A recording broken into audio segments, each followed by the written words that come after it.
Welcome back to Narrations, the channel where we bring unforgettable films to life through cinematic storytelling. Today, we're diving into Martin Scorsese's masterful crime thriller The Departed from 2006, a tense, twisting game of double lives, betrayal, and survival. The story opens in Boston, a city divided by loyalty and power. In the shadows of South Boston, Irish-American mob boss Frank Costello rules like a king. Played with magnetic menace, he's a man who mixes charm with violence, keeping the neighborhood in his grip. We see him grooming a young boy named Colin Sullivan, training him from childhood to think of him not as a criminal, but as a mentor, a father figure. Sullivan grows up under Costello's influence, rewarded with money, trust, and purpose. Years later, Sullivan has become a rising star, not in the mob, but in the Massachusetts State Police. On the surface, he's clean-cut, ambitious, and destined for success. In truth, he's Costello's mole, feeding him secrets from inside the very force meant to bring him down. At the same time, another young man follows a very different path. Billy Costigan, the son of a broken family with criminal ties, enters the police academy. Intelligent and sharp but marked by his background, he's quickly identified by Captain Queenan and Sergeant Dignam as the perfect candidate for an undercover mission. His task: disappear from the official records and infiltrate Costello's inner circle, becoming one of his men while secretly reporting back to the police. And so begins the film's deadly mirror game. Sullivan, the cop who is really a criminal. Costigan, the criminal's man who is really a cop. Two young men living double lives, each unaware of the other, both drowning in lies. Costigan's journey into the mob is brutal. He earns Costello's trust the hard way, through violence, loyalty, and silence. He lives with constant fear, knowing that discovery means death. Yet his intelligence and desperation make him valuable to Costello, who grows to see him as one of his own soldiers. Costigan's only lifeline is his secret meetings with Queenan and the abrasive, sharp-tongued Dignam, the only two men in the force who know the truth about his mission. Meanwhile, Sullivan climbs higher in the police ranks, his charm and connections earning him respect. But behind his polished exterior, his loyalty belongs to Costello, and he carefully manipulates police operations to keep his boss safe. The irony is sharp. While Costigan risks his life inside the mob, Sullivan sits in the police department's intelligence unit, tasked with finding the mole in their ranks. Both are hunting each other without knowing it.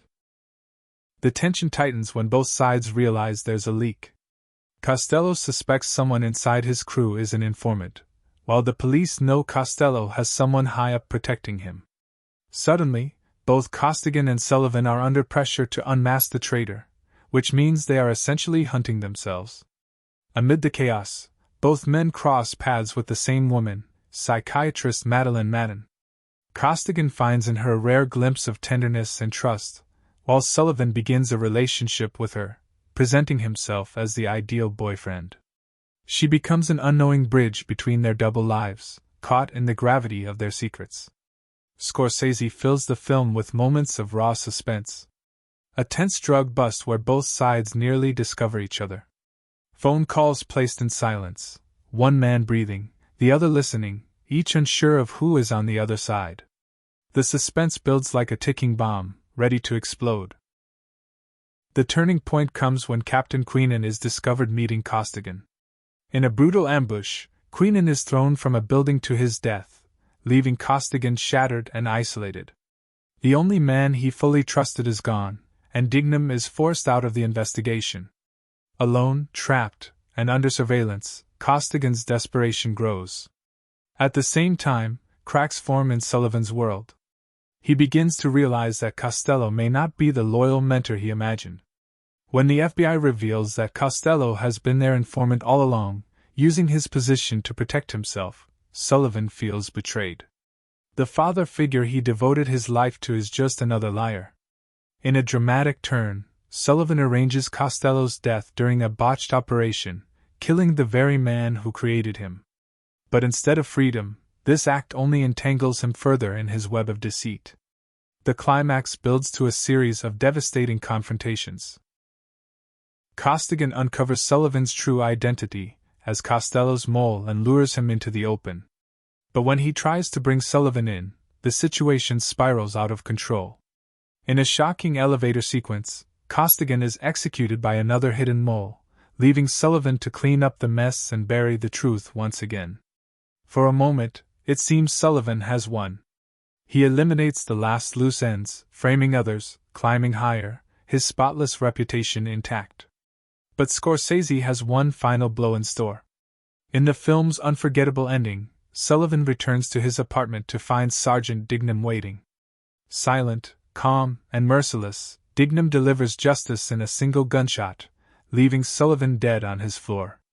The final image is haunting, a lone rat scurrying across Sullivan's balcony against the Boston skyline.